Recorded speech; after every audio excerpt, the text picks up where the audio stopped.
اور خواتین مارچ 2024 لاہور پاکستان سے all Pakistan affected employees action committee کے زیر اہتمام وفاقی اداروں کے متاثرہ ملازمین کا علامہ اقبال آڈیٹوریم سے لاہور پریس کلب تک احتجاجی مظاہرہ کیا گیا، جس میں NADRA civil aviation authority, national security printing press, Sui southern gas company, Sui northern gas company, national bank of Pakistan, ERRA, وزیر اعظم آفس، PIA کے ہزاروں کی تعداد میں متاثرہ ملازمین نے اپنی ملازمتوں سے جبری برطرفی اور مستقل نہ کیے جانے کے خلاف علم حق بلند کیا۔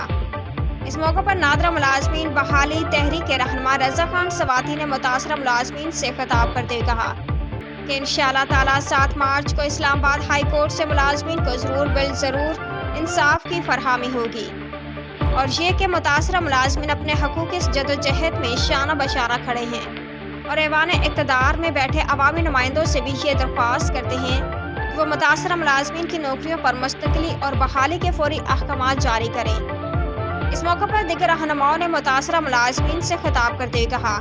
کہ ہم اپنے حقوق کی جنگ جاری رکھیں گے جب تک کہ ہمارے حق ہمیں نہیں مل جاتا۔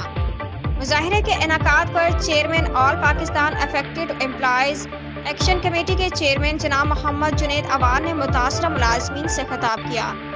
جو کہ بذریعہ ٹیلی فون نشر کیا گیا، اور انہوں نے متاثرہ ملازمین سے اپنے صفوں میں یکجہتی کے ساتھ جدوجہد جاری رکھنے کے عزم کو دہرایا اور ان کی اس کاوش کو بھی سراہا۔